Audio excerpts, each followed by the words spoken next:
Muy buenos días a todos, bendiciones, gracias por acompañarnos en este primer Congreso Iberoamericano de Maestras y Maestros Innovadores GT. Gracias a todos los amigos, a todos los colegas que en esta mañana se unen a este evento, el cual esperamos que sea del agrado de todos ustedes.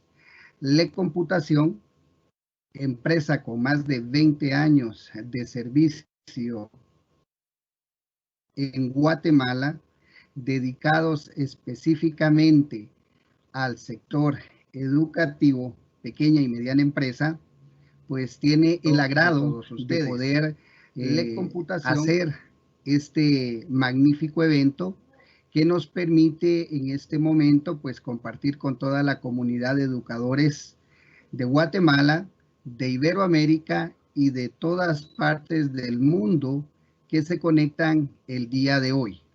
Vamos a dar inicio a nuestro magno evento.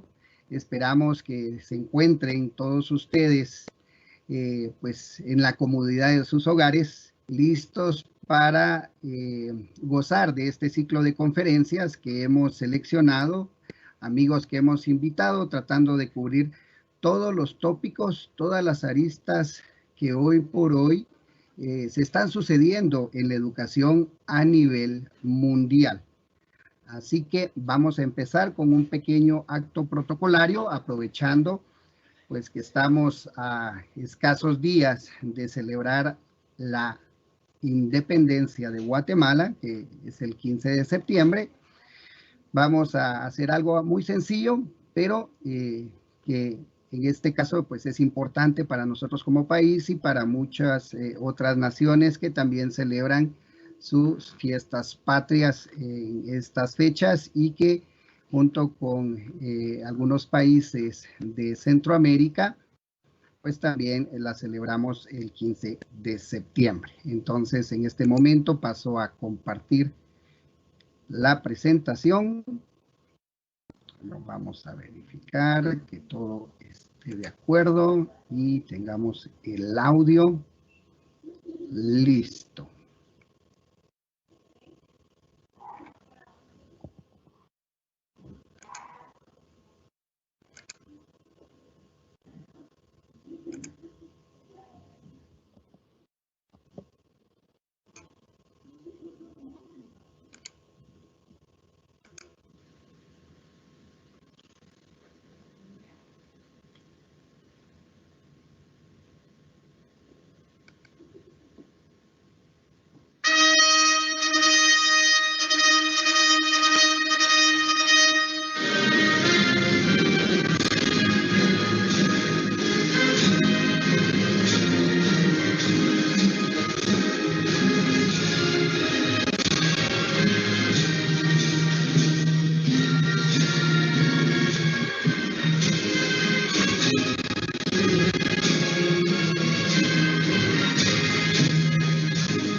Gracias por este espacio de tiempo, y en estos momentos vamos a escuchar el himno de Iberoamérica, que me parece pertinente para el evento que estaremos realizando el día de hoy.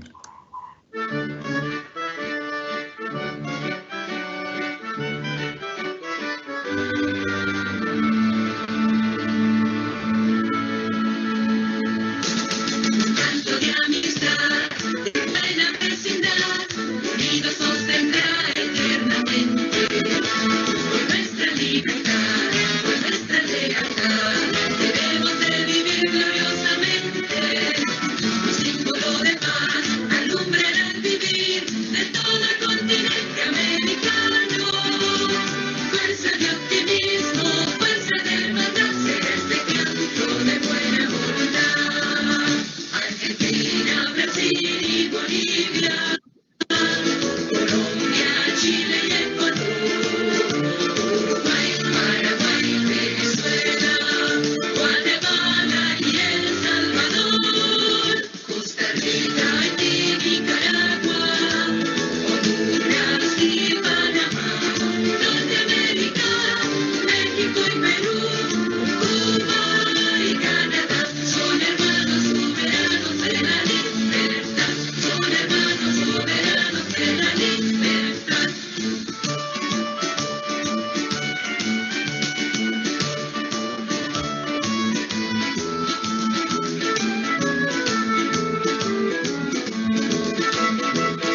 Muy bien, con esto damos inicio oficialmente a este primer Congreso Iberoamericano, no sin antes tener las palabras de bienvenida de nuestro gerente general de LEC Computación, el licenciado Fernando Juan Francisco Licona Aparicio.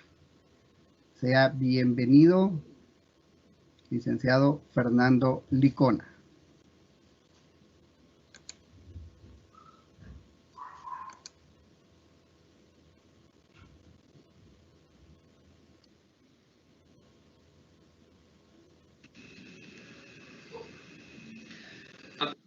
Apreciables amigas y amigos, tengan todos y cada uno de ustedes muy buenos días. Les saluda Fernando Licona, gerente general de LEC Computación Guatemala. Para mí es un honor el realizar la apertura oficial de nuestro primer Congreso Iberoamericano denominado Maestras y Maestros Innovadores GT. Espero que lo disfruten.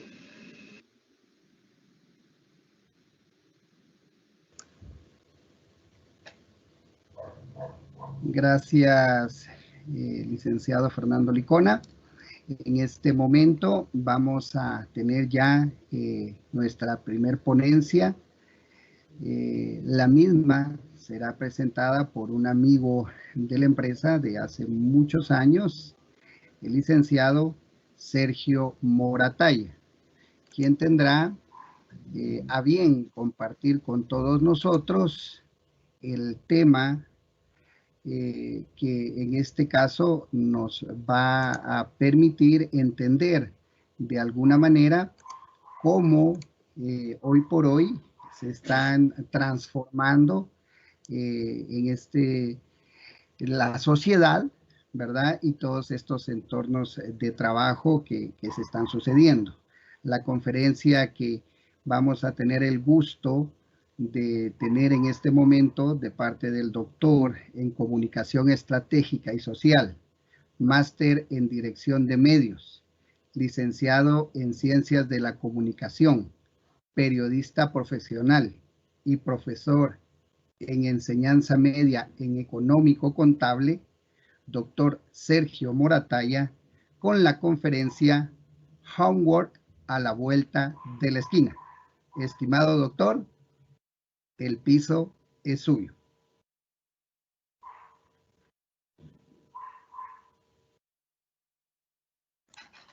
Sergio, enciende su micrófono, por favor.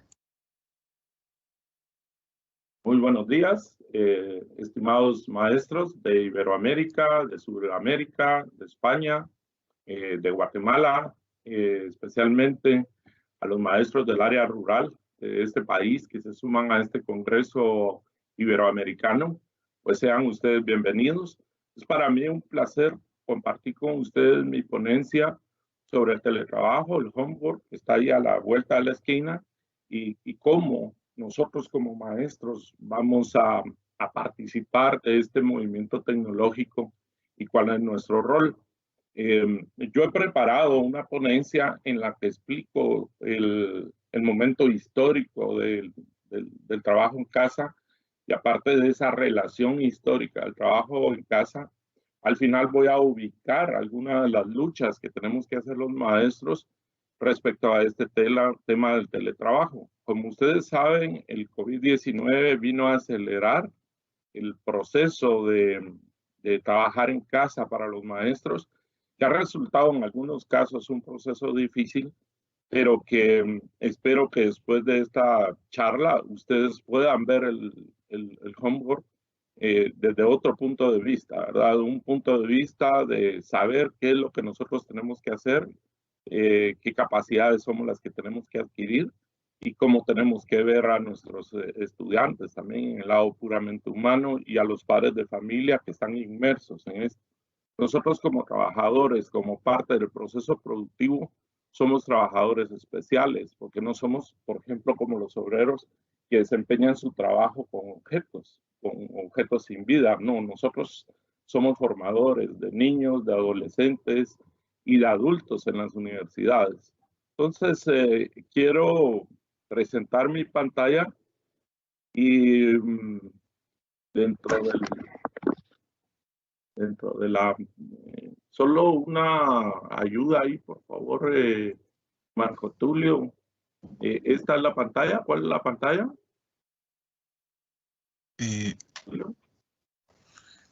¿El escritorio? Ahí estás, ahí estás. ¿Ahí se está viendo? Sí, se ve el escritorio. Ah, va. Muchas gracias. ¿Se ve mi presentación? Sí, ya se ve. Ya se ve. Muchas gracias. Entonces, bueno, mi CV ya lo presentó el maestro Manuel Rodas. Muchas gracias por la invitación, como les decía. Y no es una hora, es un poquito menos. Durante la siguiente hora vamos a hablar el homework a la vuelta de la esquina. Yo lo primero que quiero ponerles a pensar es cómo inició el hombre su vida en comunidad. El hombre es una construcción social, es una construcción cultural. El hombre no surgió de una manera mágica en el año 2020, sino es parte de todo un proceso histórico. Ese proceso histórico hizo que el hombre al inicio de la humanidad estuviera solo, llevando prácticamente una vida salvaje. Pero en un determinado momento el hombre vio que tenía que resolver tres necesidades básicas: la alimentación, la vivienda y el vestido. El resolver esas necesidades básicas pues le hizo que tuviera que buscar ayuda en nosotros. Comunidad es vivir en común, y esa necesidad que tenía el hombre de buscar a otros hombres para resolver esa trilogía de necesidades básicas lo hizo abandonar su estado salvaje hasta llevarlo a la caverna. Es decir, pasó de ese estado en el que vivía de una manera nómada y en la que se alimentaba de una manera hasta como casual, hasta que encontró en la caverna la solución a sus problemas. 2,5 millones antes de Cristo, pues el hombre vivía solo, vivía en estado salvaje. En los 600,000 empieza a ser cazador. En los 150,000 años es cuando él llega a la caverna, y ahí en la caverna es donde descubre un hogar. A los 40,000 el hombre es un cazador. En 8,000 años antes de Cristo hay una revolución neolítica. Se descubren los metales, y aparte de descubrirse los metales, pues existe una primera división social del trabajo, es decir, se le asigna tareas a cada uno de los miembros de la familia. Ya en el año 6,000 el hombre domina la agricultura, domina los grandes animales, 6,000 años antes de Cristo. En el 4,000 años antes de Cristo, pues domestica los animales, y podríamos decir que este es el camino como de la vida salvaje hacia la caverna. La caverna viene a representar el primer hogar del hombre, el primer hogar donde él se desarrolló, y el trabajo estaba íntimamente ligado a ese hogar. El segundo problema que surgió en ese momento era cómo lograr la subsistencia. Y la respuesta pues fue simple: tenía que trabajar en casa o cerca de casa. Esa respuesta de trabajar en casa, como nosotros vimos alrededor del año 4,000, hizo que el hombre descubriera la agricultura. Descubrir la agricultura y dominar las plantas, dominar el arte del ciclo de la vida de las plantas, con el objeto de aprovecharla cerca de la cueva, cerca de la casa, fue uno de los principales retos del hombre. Hizo un segundo gran reto de trabajo en la casa, fue también dominar los metales, dominar el fuego, dominar la rueda, y dominar toda la naturaleza que se encontraba cerca de su casa. Esa dominación del hombre por la naturaleza hizo que el trabajo en realidad históricamente surgiera en casa. El hombre no es saqueo de que de un estado nómada pasa a un estado sedentario y empieza a crear la satisfacción de sus necesidades fuera de ese entorno que era su trabajo, donde desarrollaba sus actividades habituales. Claro que no las desarrollaba como nosotros las desarrollamos, Y el hombre tenía muy pocas herramientas, tenía tan pocas herramientas en ese momento que ni siquiera tenía el dominio del fuego, tampoco tenía el dominio de metales y tampoco tenía el dominio de la rueda. Todas estas situaciones hacen ¿cómo se llama? Que esa vida en la cueva fuera muy, muy difícil.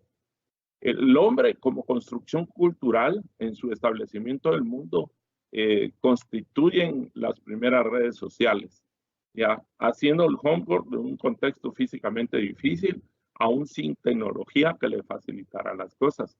Aquí, ¿qué importancia hay a nivel de construcción de sociedad? Que el hombre establece como red social primaria la familia. Es decir, la familia sí surge en el mismo momento en el que surge la humanidad, como humanidad. Esto se encuentra históricamente alineado luego de que logra, en primer lugar, descubrir el fuego, porque fue un descubrimiento. El tema del fuego no es que lo haya inventado, que lo haya creado. Él lo descubrió como parte del fenómeno físico de la naturaleza. Pero después ese uso tecnológico que hace del fuego. ¿Y qué uso tecnológico hace del fuego? Pues definitivamente el poderlo usar ¿cómo se llama? En la cuestión esta de dominar los metales fue básico. Ahora, veamos cómo se desarrolló la línea del tiempo que nosotros dejamos con respecto al tema del Word. ¿Por qué volvimos ahora y por qué lo miramos a la vuelta de esquina? Aquí hay una cosa bien interesante, ¿verdad? El hombre empezó trabajando en su casa, pero ahora lo que nos tenemos que cuestionar es por qué ahora otra vez queremos volver a la casa. No vamos a volver a la caverna, ¿verdad? Pero vamos a volver a la casa. Y el trabajo está a la vuelta de la esquina. Esto no es un retroceso y tampoco lo podemos vender como un gran avance. Lo cierto es que tenemos que entender el lado histórico de por qué tenemos que regresar a la casa. Y aquí lo tenemos. 50,000 años antes de Cristo, el hombre abandona la caverna. Es decir, el hombre sale de la caverna para empezarse a construir socialmente. 13,000 años antes de Cristo hay una revolución neolítica. La revolución neolítica es una de las grandes revoluciones de la humanidad desconocida para la mayoría de los seres humanos. ¿Por qué? Porque esa revolución neolítica fue la primera en la que realmente el hombre empezó a dominar la naturaleza y a crear tecnología. Al final, el movimiento de rotación es parte de la tecnología. El hombre no ha abandonado, por ejemplo, ese movimiento de rotación. ¿Cómo se llama? Los momentos de torsión que hay en los objetos fueron descubiertos en esa revolución neolítica. No fueron descubiertos ahorita con el computador.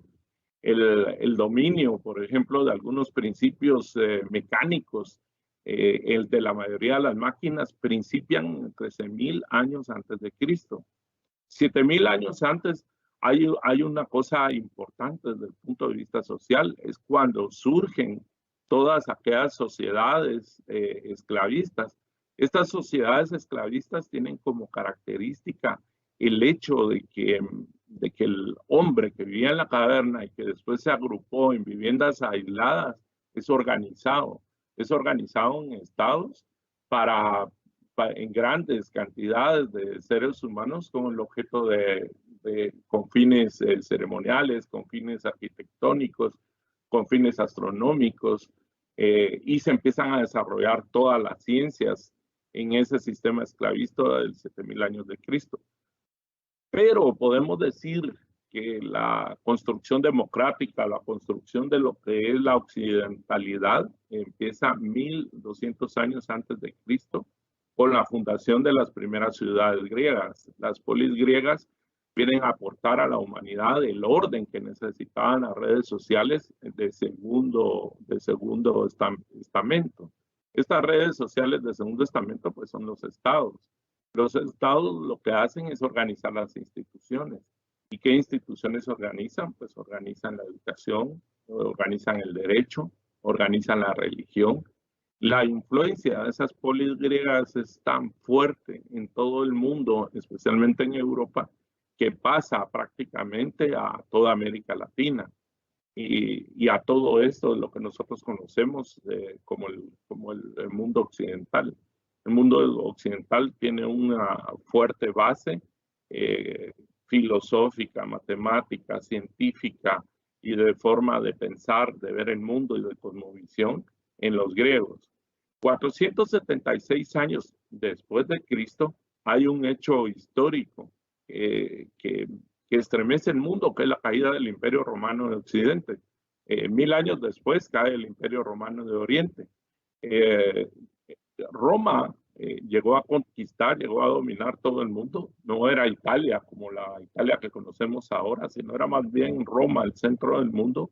Pero en el año 476 cae Constantinopla, con él cae ¿cómo se llama? El Imperio Romano de Occidente. En el año 1760, después de ¿cómo se llama? De Cristo, también hay otro hecho histórico que la gente solo lo ve como un momento de luz en la humanidad, en la que se inventan un montón de máquinas, especialmente para resolver uno de los principales problemas. Si el hombre abandonó su estado salvaje aquí en el 50.000 años antes de Cristo para resolver una trilogía de necesidades básicas como era alimentación, vestido y vivienda, es hasta en este año, en el 1760 después de Cristo, con la revolución industrial, en el que el hombre soluciona el problema con el descubrimiento de grandes máquinas, de cómo resolver ese problema de vestido y ese problema de vivienda con el dominio industrial de los metales. Es aquí donde surgen las grandes metrópolis en Estados Unidos y en Europa con esta revolución industrial. Entonces la satisfacción de las necesidades colectivas ya no fue tan difícil. El hombre abandona su casa más o menos aquí desde 1200 años para empezar a producir bienes y servicios fuera de su casa, ¿verdad? Ahora, ¿qué pasa en el año 1941? Pues aquí sucedió una cosa que también pasó desapercibida para la gente que vivía en ese momento. Se inventó el computador. En el año 1941, pues nadie se imaginaba que el computador iba a ser una nueva revolución tan importante y tan fuerte como en su momento fue la revolución neolítica, porque la revolución neolítica cambió la forma de vivir el mundo. Y este invento de 1941 también está cambiando la forma de ver el mundo. Por tanto, surgen las siguientes preguntas. ¿Por qué la humanidad quiere regresar al home? ¿Por qué la humanidad quiere regresar nuevamente a su casa y trabajar desde su casa? ¿Será que queremos regresar a la caverna? Estas dos preguntas es para que ustedes se la planteen en estos momentos en su interior. Si en realidad nosotros lo que queremos es regresar a la caverna o queremos nuevamente, como el ser humano en estado salvaje, conseguir un hogar desde donde trabajar y de donde satisfacer nuestras necesidades. Aquí les quiero presentar a Zygmunt Bauman. Zygmunt Bauman es un sociólogo polaco, nació en 1925, acaba de morir hace muy poco, hace 3 años, 2017. Y él tenía una respuesta a estos problemas. Entonces él acuñó el término de modernidad líquida. Ese término de modernidad líquida da una respuesta a este planteamiento de cómo ve el hombre el mundo. Para Bauman, el hombre ha vivido de esta forma. Del 7000 años antes de Cristo, el hombre tuvo relaciones. Permítame un momento.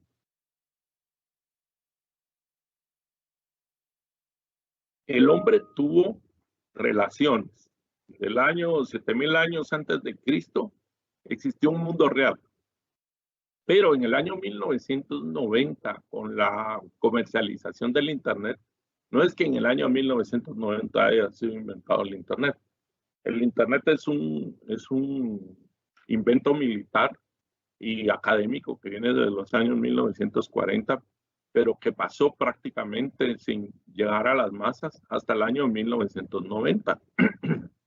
Entonces, desde el punto de vista social, en el año 1990 la humanidad cambia y también pasó desapercibido. Yo en el año 1990 ya estaba vivo, pero ni siquiera le puse mucha atención al tema. Sí me enteré que había una cosa que se llamaba Internet y que conectaba las computadoras, pero era un tema hasta lejano para mí en ese año 1990.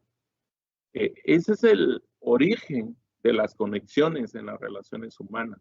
Aquí había relaciones físicas y ahora lo que hay son conexiones virtuales. Ahora veamos Bauman cómo plantea el mundo sólido de relaciones y cómo plantea el mundo de las conexiones. El mundo de las relaciones era un mundo sólido y el mundo líquido es un mundo de conexiones. El mundo sólido era un mundo de encuentros reales. El mundo líquido es un mundo de encuentros virtuales como este. El mundo sólido tenía el deseo de tener una casa. El mundo líquido tiene el deseo de alquilar una casa. En el mundo sólido queríamos ser dueños de la casa.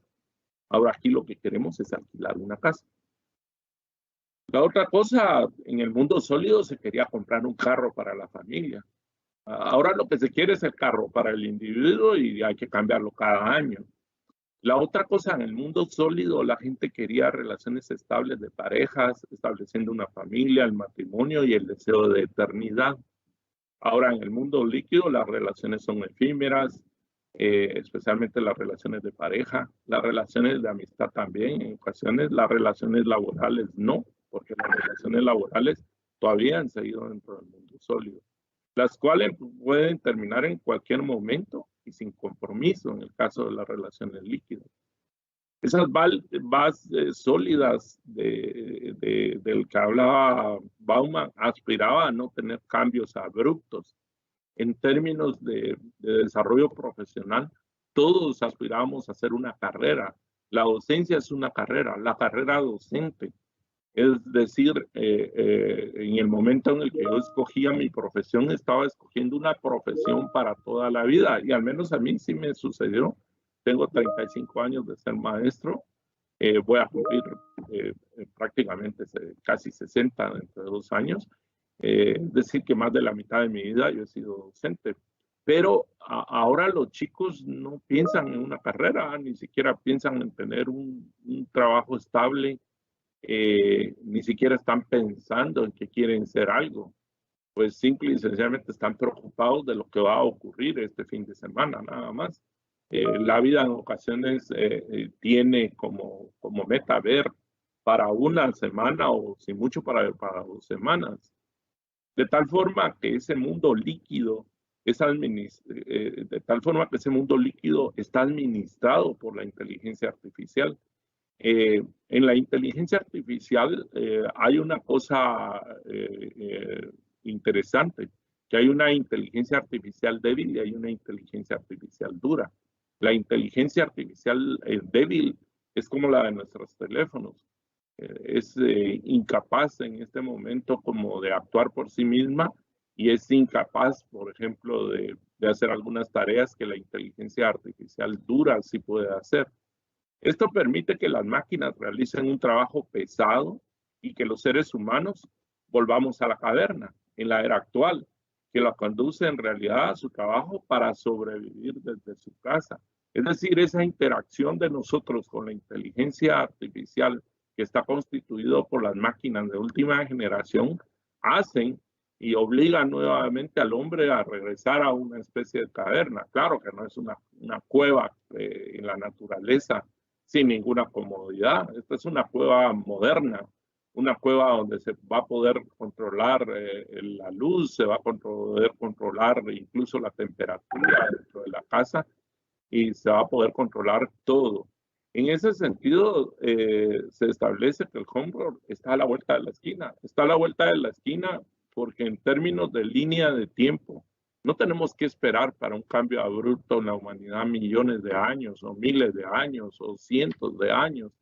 Algunos futurólogos consideran que ya en el año 2050 habrá un choque duro entre inteligencia artificial y la humanidad, y que incluso el ser humano va a tener que pensar desde el punto de vista ético qué hace con las máquinas, ¿verdad? Hace algún tiempo un experimento de Zuckerberg en Facebook asustó hasta el mismo Mark Zuckerberg, cuando dos computadores, uno llamado Bob y otro llamado Alice, se pusieron a hablar entre ellos solos. Es decir, desarrollaron su propio lenguaje de máquina que no entendían los seres humanos y se empezaron a comunicar. Entonces Facebook sacó su comunicado diciendo de que por razones éticas iba a desconectar a Bob y Alice, que se habían escapado en realidad a todo el sistema de bots de Facebook y que estaban hablando solos y por su cuenta. Y aparte de eso, saber de qué estaban hablando. ¿Cómo vemos los docentes el home? Los docentes, muchos docentes, especialmente los maduritos, lo estamos viendo con muchas dudas. Y también ya los maduritos lo estamos viendo con mucho agotamiento. La educación presencial era exigente no solo en el periodo de clase o no solo en el momento en el que íbamos a nuestro centro educativo a impartir nuestras clases. La docencia siempre ha sido un trabajo duro de más de 8 horas diarias y la docencia siempre ha sido un trabajo que se ha desarrollado en casa. En casa, ¿por qué? Porque uno se llevaba los trabajos de los chicos y de las chicas y allá en casa uno lo tenía que calificar y uno empleaba muchas horas de la tarde. Por ejemplo, cuando yo trabajé en un colegio, empleaba muchas horas de la tarde en estar calificando los trabajos o muchos sábados y muchos domingos calificando mi trabajo. Tal vez en algún momento yo no me di cuenta que yo estaba desarrollando un trabajo en casa, que estaba desarrollando un homework, que yo lo miraba como mis responsabilidades o como la extensión a mi jornada laboral. Pero en realidad era trabajo, era un trabajo pesado, era un trabajo duro, el que yo no lo sentía así. ¿Por qué? Porque al tener a los chicos en contacto y tener la pizarra de yeso ¿cómo se llama? Con yesos de colores bonitos y almohadillas y toda la cosa, y ese contacto personal con ellos me hacía olvidar, o tal vez yo no reparaba de que yo tenía un trabajo duro y de que estaba trabajando en mi casa muchas horas. Ahora, ¿por qué estamos sintiendo duro la educación virtual y ese traslado de la educación presencial a las máquinas? ¿Por qué lo estamos sintiendo tan duro?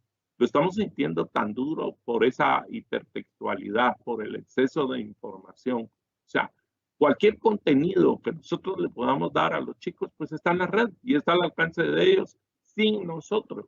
Es decir, si ahorita, por ejemplo, un chico está estudiando sociales, historia, y quiere saber qué pasó con la caída del Imperio Romano en Occidente, pues simple y sencillamente él por su cuenta entra al computador y ahí va a tener toda la información.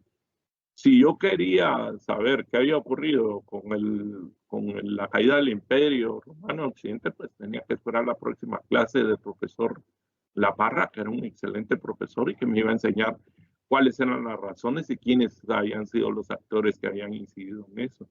Pero la segunda razón por la que estamos sintiendo duro el cambio es porque el conocimiento que la sociedad tenía reservado para transmitir mediante docencia, ahora se tutorea.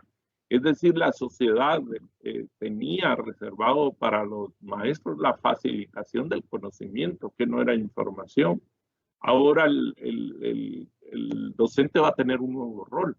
El docente no va a ser facilitador del conocimiento o transmisor del conocimiento, ahora va a ser tutor de conocimiento, porque el conocimiento lo tienen en millones de páginas los chicos a su disposición.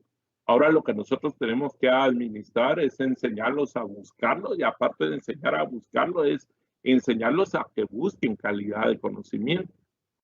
Ese mar de conocimiento al que le llamamos sociedad del conocimiento y la información hace que las maestras y los maestros desempeñen un nuevo rol. Y ese nuevo rol de administrar y facilitar el conocimiento está siendo mucho más pesado que el rol anterior, simple y sencillamente de la educación presencial, en que la transmisión del conocimiento verbal y a través de un... Es en ese sentido que la pedagogía y la andragogía se dirigen hacia un modelo de aula invertida. Un modelo de aula invertida que va a dar la nueva metodología que permite aprovechar nuevas capacidades de los estudiantes y que va a enseñar a los estudiantes que los responsables de su conocimiento son ellos mismos a través de las búsquedas inteligentes en la red. Aquí el tema no es un tipo de educación solo a distancia, es un nuevo modelo pedagógico y andragógico el que se está estableciendo, el que se ve en el futuro. Y cuando decimos a la vuelta de la esquina, pues que lo estamos viendo dentro de 20 o 30 años o menos, tal vez. Ahora, ¿qué hacemos los docentes con el Homework? ¿Nos paralizamos en este momento? ¿O por el contrario lo tratamos de entender? Los que me están escuchando, yo creo que entra muy en su corazón y muy en el fondo de su cerebro esto. ¿Qué hacemos? O nos paralizamos o lo entendemos.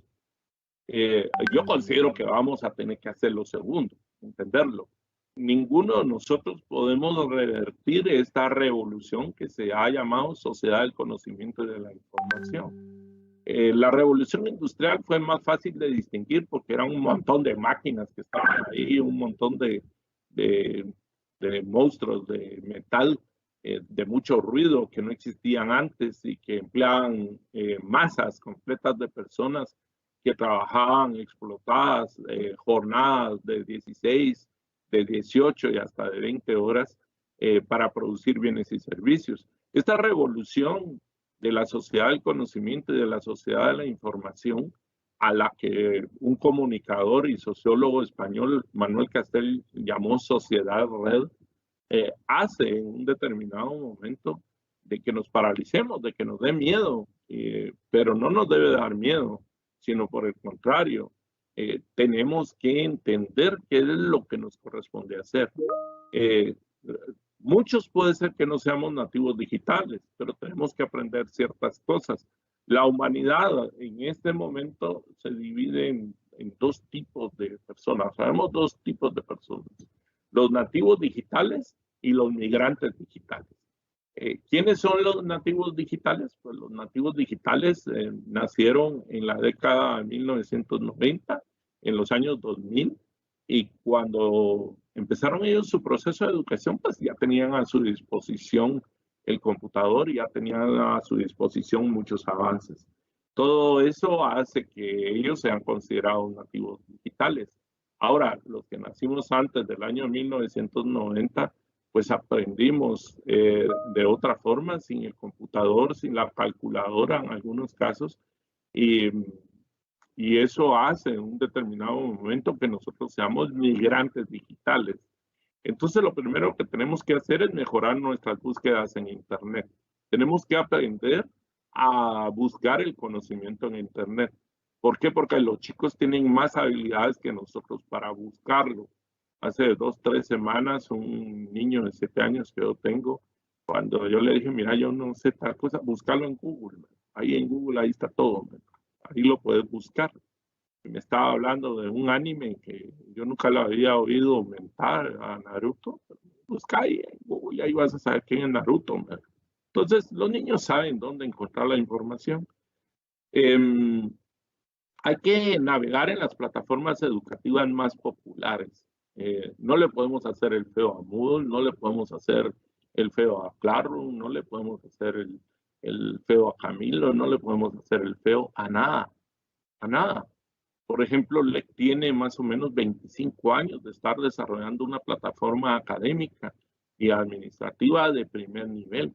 Ahora bien, la gente que está conectada, los centros que están conectados, tienen que aprender a explotar esa plataforma. Los docentes, los directores de los colegios, los estudiantes, tienen que aprenderlo. Entonces se empiezan a dar discusiones, no, que es mejor Moodle, que es mejor Camilo, que es mejor Teams, que es mejor Classroom, que es mejor cualquier cosa, ¿verdad? Pero lo cierto es que nosotros como docentes mejor si manejamos la mayor cantidad posible de plataformas educativas. La otra cosa que tenemos que hacer es autoformarnos digitalmente y buscar certificaciones. Esta es otra cosa importante.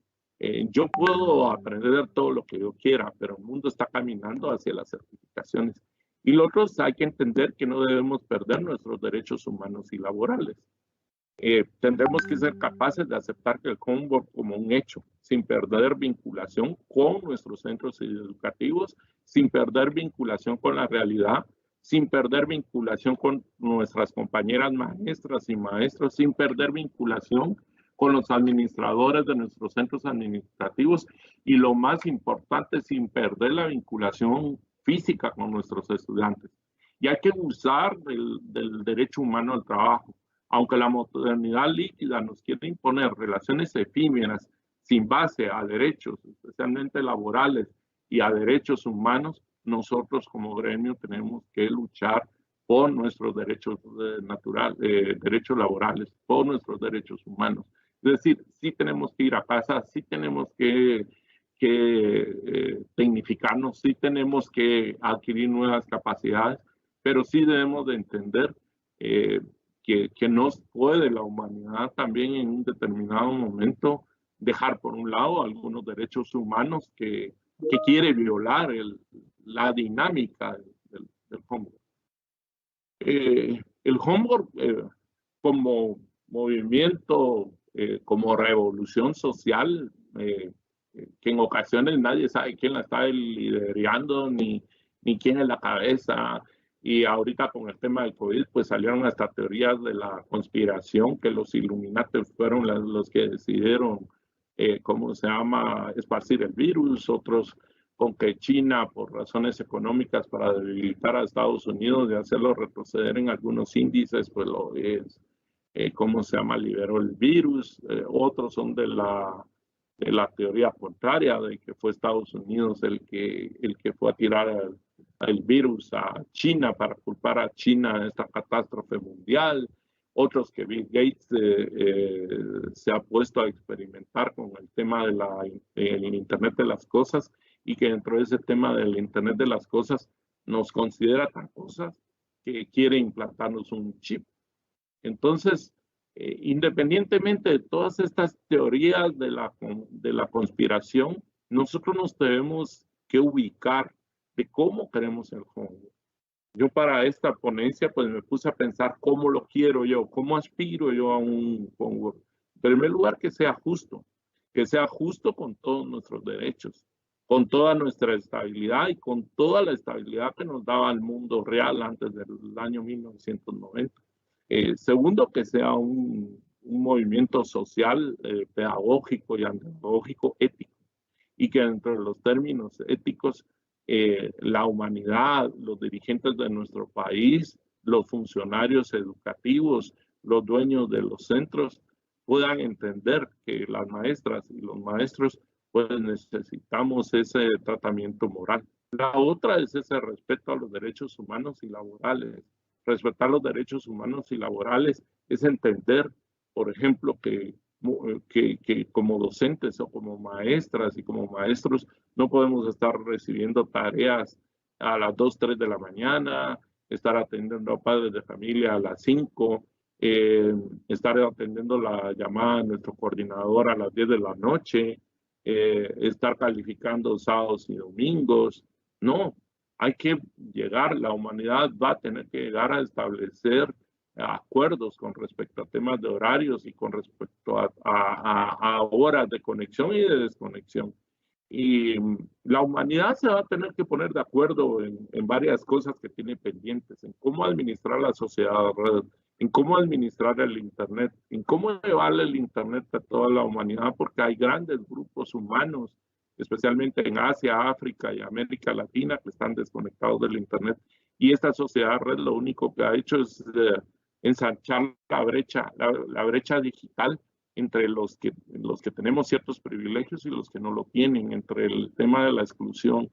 Pero dentro de todo esto, la humanidad va a tener que llegar a acuerdos en derecho internacional de cómo administrar el Internet.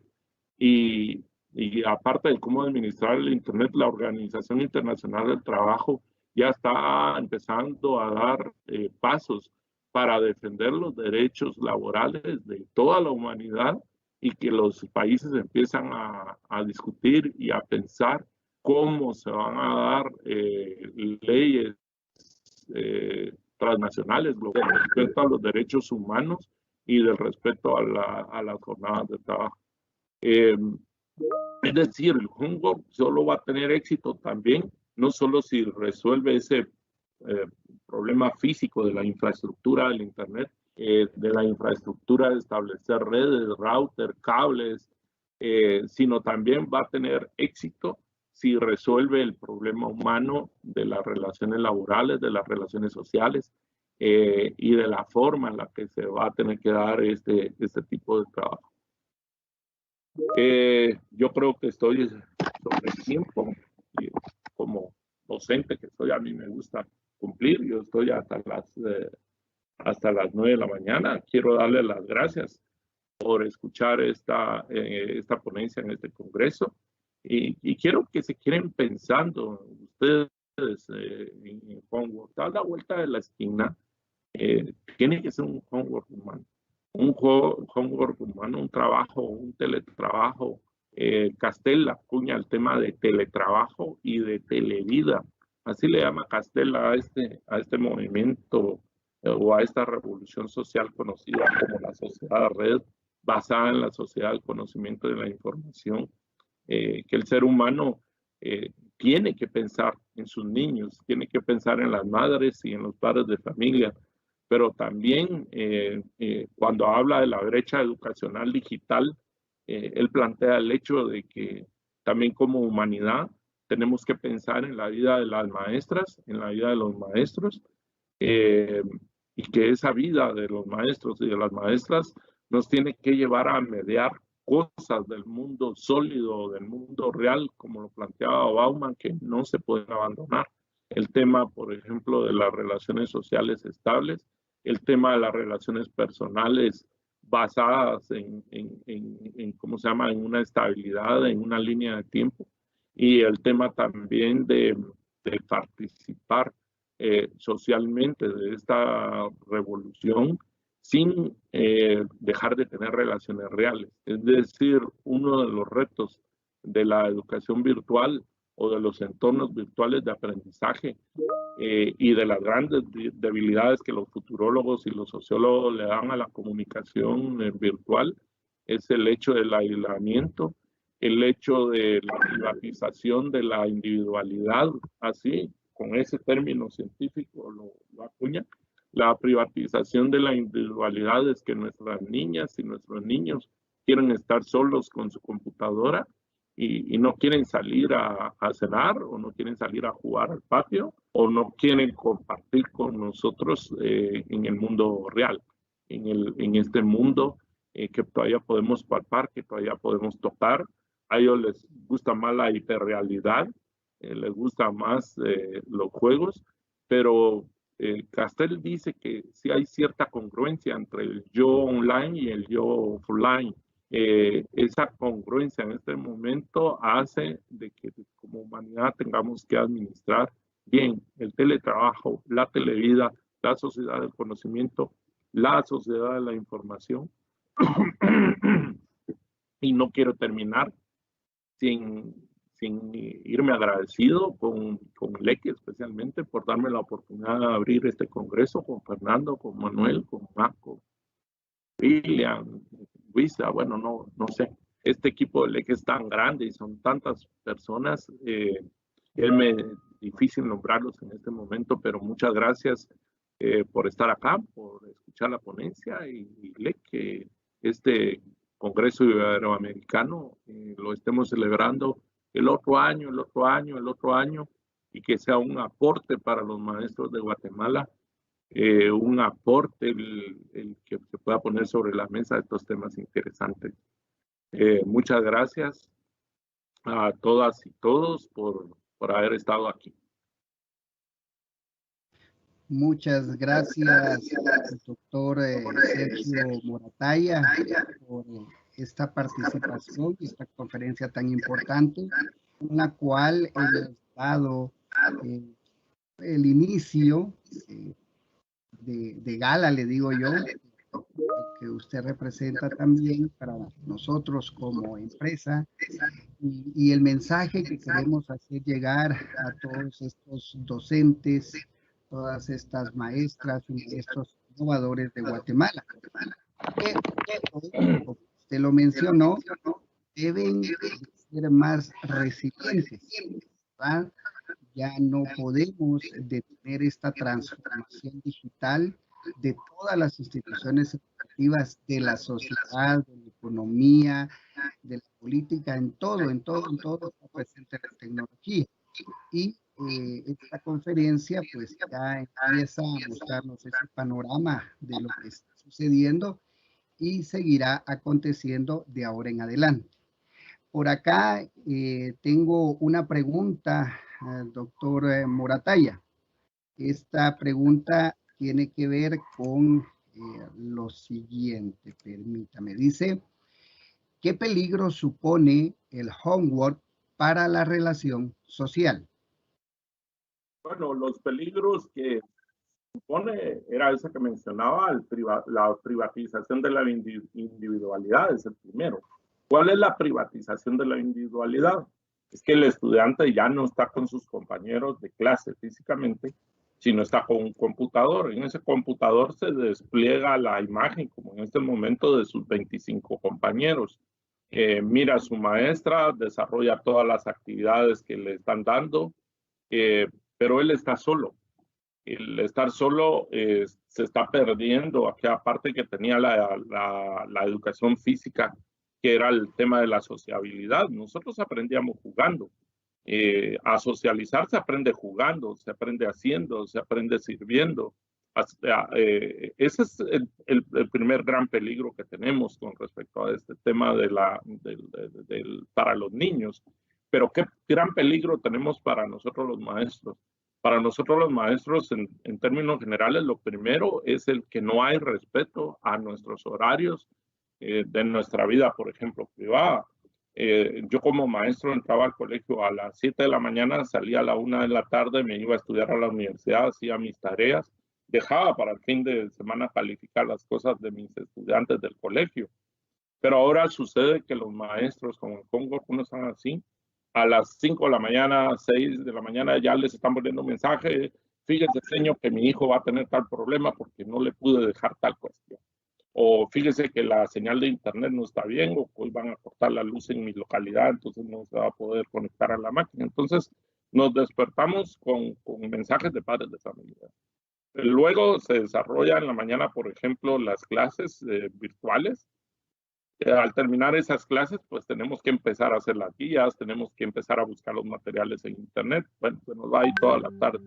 Pero también 10, 11 de la noche, fíjese que mi hijo no pudo estar en su clase, no se pudo conectar y entonces, pues ahí va la disculpa. Pero también 1, 2 de la mañana, puede ser que alguien dejó su teléfono encendido, está conectado con la plataforma y ¡pling! Ahí le entran los mensajes de algún papá que le agarró la madrugada y que está mandando en ese momento las tareas. Eso es con respecto a los niños. Pero en la educación superior, a los maestros que damos en las universidades pasa lo mismo. Pasa exactamente lo mismo. Entonces, el segundo gran problema es que no hay un respeto a este tema del horario de trabajo y que no estemos organizados. El otro gran peligro que tiene el homework es el tema laboral, el tema de derechos. ¿Por qué? Porque especialmente algunas universidades que han empezado a experimentar la educación virtual y el teletrabajo, pues cambiaron las reglas de tipo laboral. Todos nosotros estamos vinculados a nuestra universidad en concursos de oposición y tenemos plazas indefinidas y plazas fijas. Pero los nuevos modelos virtuales ya no se plantean que el docente sea parte de una comunidad y que tenga carrera docente, sino lo que se están planteando es que preste sus servicios profesionales y a final de mes únicamente pagarle con una factura, sin tener vinculación, sin tener derecho a los servicios sociales como el IC y sin tener, por ejemplo, derecho a una jubilación y a una vida digna cuando cumplamos nuestra etapa de la carrera docente. Porque la carrera docente lo que plantea es que tengamos niveles y vayamos subiendo esos niveles, ¿verdad? Y que al cumplir, por ejemplo, con el nivel 12, pues yo me tenga que jubilar y que prácticamente un plan de prestaciones sea el que me pague el sueldo. No, el homework lo que está planteando es, bueno, de clases bonitas, esfuércese mucho tiempo y me da la factura a final de mes y me presta sus servicios profesionales. Entonces, ese es otro de los riesgos que hay y que, y que como humanidad se debe resolver. Hay un libro que leí hace algún tiempo de Oppenheimer que se llama Sálvese quien pueda, y en Sálvese quien pueda, Oppenheimer plantea esto, pues que la humanidad tiene que llegar a, ¿cómo se llama? Así como hay acuerdos de derechos internacionales respecto a medio ambiente, el Tratado de Kioto, por ejemplo, en el que cada país se pone cuotas de gastos de emisión de CO, pues igual va a tener que ser en términos de horarios de trabajo y en términos de desarrollo del teletrabajo. El teletrabajo no es solo para los maestros. El teletrabajo es una revolución que abarca todo: oficinas, empresas de alimentos, empresas de vestidos, empresas de servicios.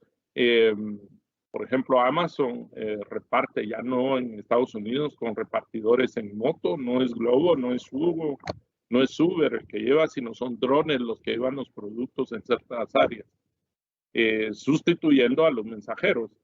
Entonces, ese peligro de desplazamiento de la inteligencia artificial dura sobre el ser humano, pues puede ser que sea también otro de los riesgos que se encuentren a la vuelta de la esquina. Ok, muchas gracias, doctor Morataya. Por cuestión de tiempo, vamos a tratar de responder las otras dos preguntas que nos han hecho llegar a través de el chat de Microsoft Teams y también a través de nuestro canal de YouTube, donde también estamos haciendo la reproducción de este evento. La segunda pregunta sería, doctor Morataya, ¿los tutores del conocimiento deben tener actitudes emocionales específicas? Sí, yo considero que sí. Uno de los retos de nosotros, los maestros que estamos y maestras que están innovando en este momento de la humanidad, sí tenemos que tener actitudes emocionales diferentes. Es decir, buscar de todos modos la reacción en nuestros estudiantes humanas y buscar la comunicación y buscar ese feedback, buscar esa retroalimentación. Yo lo veo, por ejemplo, con mis estudiantes de la Universidad de San Carlos, en el que siempre empezamos la sesión no hablando del contenido del día, empezamos la sesión hablando de nuestro día, de cómo nos sentimos, de cómo está la cosa, y entonces yo me empiezo a enterar de algunas cosas humanas de mis estudiantes que la tecnología no me hace conocer, porque ver una foto, ver un video, no me va a permitir conocer a mis estudiantes, pero la charla sí, la comunicación sí. Entonces, nosotros tenemos que seguir buscando las relaciones humanas y las relaciones sociales en la educación virtual, como lo hacíamos en la educación real. Y la otra cosa es propiciar momentos de encuentros reales, es decir, hacer reuniones de socialización con nuestros estudiantes para conocerlos. Yo este semestre no conozco a mis estudiantes, entonces les estoy ya planteando la idea que a final de año, tomando las medidas de seguridad, pues hagamos una pequeña reunión de fin de año. Uno, para conocernos, y dos, para celebrar incluso la Navidad. Entonces tenemos que ir, tenemos que buscar dentro de la virtualidad y dentro de tutorear el proceso, tenemos que buscar el tiempo para la desconexión y para la relación. Y esto es bien fácil entenderlo luego del diagrama de Bauman, ¿verdad? Tenemos que lograr la desconexión para buscar las relaciones. Gracias. Ok, muchas gracias. Hay otra pregunta por acá del público que nos han hecho llegar. Dice, ¿cuál es el futuro inmediato de la educación en países en vías de desarrollo? ¿Y en qué deberían de enfocarse para realizar esa transformación en la educación? Bueno, en primer lugar, el gobierno en lo que se debería de enfocar es de mejorar la infraestructura de sus centros educativos que para mí no deben desaparecer, aunque la educación vaya hacia la virtualidad. No deben desaparecer las aulas ni deben desaparecer los momentos presenciales. Ok, está bien que yo dé clases virtualmente y que haya teletrabajo, pero en un determinado momento yo voy a necesitar a mis estudiantes en un aula y entonces tienen que seguir existiendo los establecimientos, tienen que seguir existiendo los laboratorios, no solo laboratorios de computadoras, sino laboratorios de química, de física, de biología, de matemática, de química. Los niños tienen que seguir experimentando, poniéndose un guante, poniéndose una bata, viendo un experimento en un túnel de viento, viendo un momento de torsión en una máquina o experimentar lo que nosotros experimentamos viendo en un micrófono, en un microscopio, disculpen, en un microscopio. Es decir, que definitivamente la humanidad va a tener que entender eso, que no podemos en un determinado momento abandonar totalmente la educación virtual. Ahora, ¿qué tienen que entender las empresas? Las empresas que proveen Internet tienen que entender que tienen que mejorar su infraestructura de red para darnos una mejor señal. Porque si no tenemos una buena señal y a cada rato se nos cae, y uno de los principales problemas de la educación virtual en Guatemala es el momento pierde 1, 5, 6 alumnos. La otra cosa es el gobierno.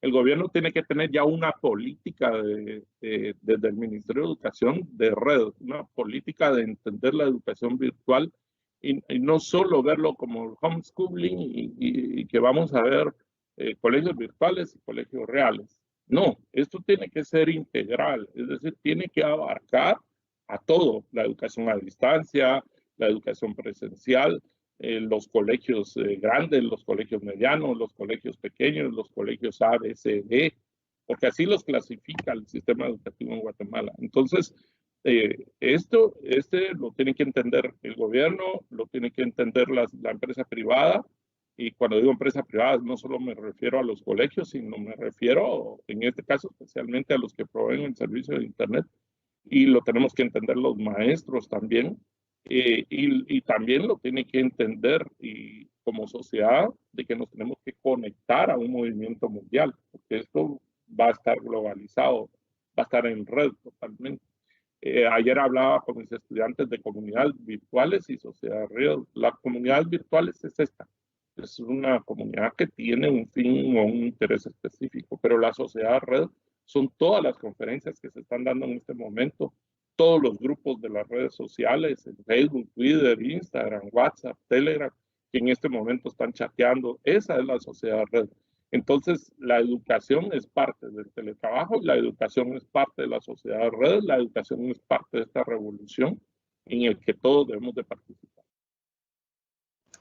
Muchas gracias, doctor Morataya. La verdad que muy enriquecedora su charla, ¿verdad? Y estas respuestas que nos ha permitido. Y la última pregunta, en función del tiempo, ¿verdad? Es interesante lo que aquí proponen. Dice, ahora que los docentes han iniciado el proceso de aprendizaje de herramientas de tecnología, ¿cuál debería de ser la acción inmediata de las universidades, sobre todo en las facultades de humanidades y de educación, para preparar a los nuevos docentes? Bueno, yo considero que las universidades deben de alternar los momentos presenciales con los virtuales en la formación del nuevo docente. Y en segundo lugar, deben desarrollar un marco teórico de una nueva andragogía, de una nueva pedagogía y de una nueva forma de enseñar. Es decir, cómo tenemos que hacer el programa, cómo tenemos que administrar el programa. Yo me he dado cuenta que mi programa del mundo físico y mi programa del mundo virtual no puede ser el mismo. El programa del mundo físico era un programa que me permitía dividir mis contenidos en módulos o unidades y administrar de una forma mucho más lenta el tiempo. El programa virtual no es así. El programa virtual no lo debemos de recargar, no porque tenemos más información, no porque tenemos más recursos, también lo vamos a recargar, porque se tienen que volver a buscar esos momentos de relaciones y de conexión. Todo esto lo que tiene que hacer es que va a surgir una nueva generación de teóricos de la educación, de pedagogos, de andragogos, que nos van a explicar qué cualidades tenemos que tener y qué cualidades van a tener que tener las universidades y qué capacidades van a tener que tener las universidades y construir el método para formar docentes del futuro, de tal forma de que los nuevos docentes ya no tenemos docentes, van a salir formados con un lugar, o que la brecha socioeconómica en Guatemala nos hace ver que un gran grupo de gente de nuestra población está excluida del Internet y está excluida realmente de todo esto. Esta pandemia vino a demostrar todos los problemas que hay en la educación de Guatemala. ¿Por qué? Porque muchos maestros no han contado con una plataforma, no han contado con el apoyo de equipo, no han contado con el apoyo de la capacitación. Entonces están dando clases como pueden, en WhatsApp, en grupos de Facebook, reciben trabajos en correo electrónico, pero eso no es calidad de educación. Entonces, las universidades también se van a tener que sumar, especialmente las facultades de educación, las facultades de comunicación, las escuelas, y van a tener que sumar capacidades de sus unidades de historia, de ciencia política, incluso de las facultades de economía, de la facultad de derecho, como para formar al docente de una manera diferente. No es solo el tema de que vamos a agarrar al docente y dentro de su malla curricular, le vamos a enseñar a usar todas las plataformas y le vamos a enseñar todos los recursos y todas las herramientas y todas las aplicaciones y va a salir un super maestro. No, porque también van a tener que seguirle enseñando humanidad, van a tener que seguir enseñándole derecho y van a tener que seguirle enseñando en qué momento va a tener que buscar las relaciones con sus estudiantes y desconectarlos del mundo real. Ok, muchas gracias, doctor Moratalla. Pues no nos queda más que agradecerle su participación. Nuevamente, repito, muy enriquecedora, con enfocado a abrir realmente ese horizonte que hoy por hoy los docentes innovadores y en general todos los que están en ese teletrabajo están en una constante actualización de aprendizaje y que deben de mantenerse de esta manera. Le agradecemos mucho el tiempo otorgado, doctor Moratalla, y pues si usted nos regala unas palabras finales de cierre. Bueno, yo muchas gracias por la invitación a este primer Congreso Iberoamericano. No sé de qué países nos están escuchando, pero desde Guatemala les queremos dar las gracias, mandarles, miren, a todos un fuerte abrazo y bienvenidos por estar en su casa. Visiten Guatemala también físicamente, hay lugares bellos y se les agradece por la atención. Fue un gusto y estoy siempre para servirles en las redes sociales. También me pueden encontrar como Facebook, en Twitter, y siempre estoy para servirles. Muchas gracias nuevamente a todo el equipo de sin mencionar a nadie, a todos se han sumado a este gran evento y lo han preparado para las maestras y los maestros innovadores. Y a los maestros de Guatemala, pues, ¿cómo se llama? Aprovechen este evento en el que posterior a mí vienen gente de mucha calidad, gente que les va a hablar sobre temas que les van a dejar mucho, que los van a formar, ¿verdad? Muchas gracias, maestro Morales, por esta conferencia y feliz día. Y es un gusto verlos desde Guatemala para toda Sudamérica y Europa. Mucho gusto, y para nuestros maestros de los departamentos y de aquí de la capital. Muchas gracias, doctor Moratalla. Un fuerte abrazo desde Quetzaltenango para la ciudad capital, igualmente para todos los que nos acompañaron en esta primer conferencia. Quédense con nosotros, ya se viene la segunda conferencia del día. anuncios generales que vamos a transmitir en este momento. En el chat que ustedes pueden activar de la herramienta de Microsoft Teams, pueden encontrar el enlace específico para poder registrar su participación a la conferencia que acaba de finalizar de Homework a la vuelta de la esquina, que fue impartida por el doctor Sergio Moratalla, ¿verdad? De la misma manera, en nuestro canal de YouTube estamos dándole seguimiento a las preguntas, y también ahí, para aquellos que nos están viendo a través de YouTube, van a encontrar la opción en la cual ustedes van a poder también registrar su participación en estos eventos.